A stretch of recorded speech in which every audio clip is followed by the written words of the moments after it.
First of all, I need to apologize for sending out this message so late in the day.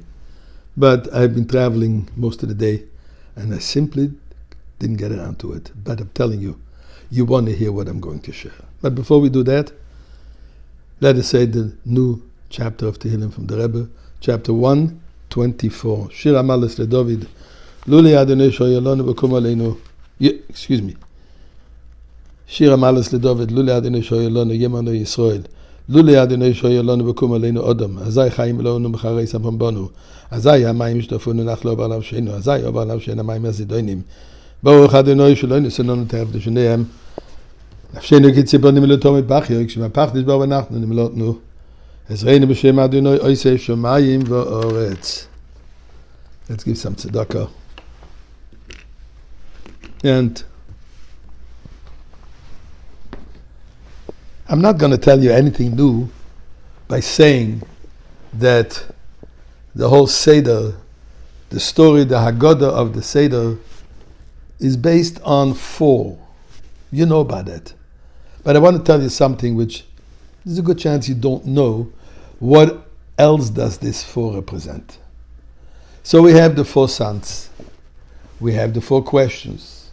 We have the four cups of wine.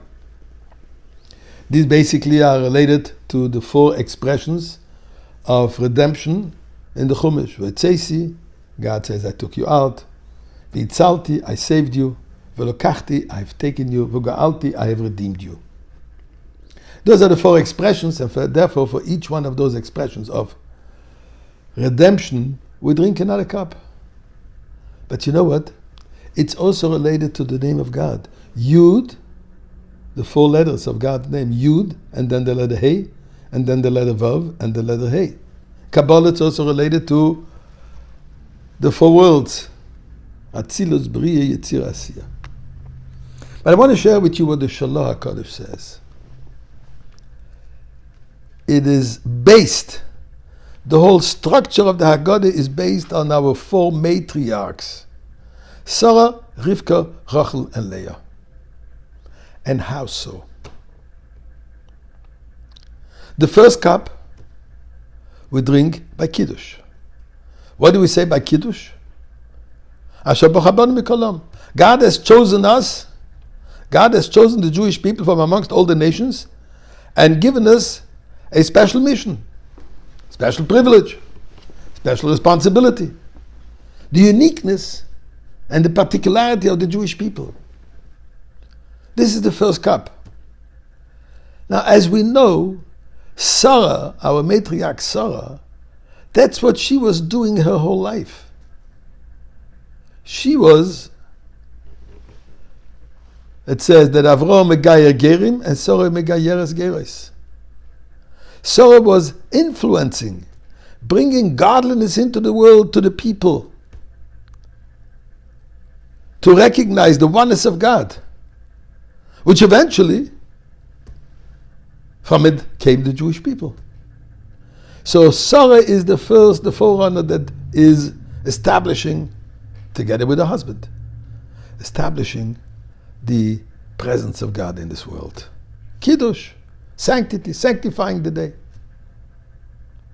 The second cup we drink when we finished reciting the whole story of our humble beginnings, the way we had a grandfather Terach, a Lavan, sufferings in Egypt, humble beginnings and very dire situation. But we came out flourishing. That's Rivka. Rivka, it says, Kishoshana ben Achoichem. Rivka was like a rose among thorns. Rivka is the one that represents being able to strive, being able to grow, being able to be righteous among all adversity. That's the story of the Haggadah of Pesach. Then we go to Birkat Hamazon. Birkat Hamazon, the benching, the grace after meal, is basically saying thank you to Hashem for all the good things that He does for us. That's Leah. Leah is the one to introduce Thank you. Hapam oides Hashem. Now is the time for me to thank God. She introduced thank yous. That's Birkat Hamazon. Finally, the fourth cup. When do we say it? On the blessing of redemption. Rachel is the one who had set aside her own needs, her own privileges. She was ready to give away her husband. She gave away her burial right. For what? So that when the Jewish people will go in exile, she's going to stand there and she's going to pray to God.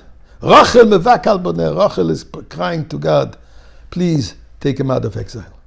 So Rachel represents that constant awareness and quest for Geula.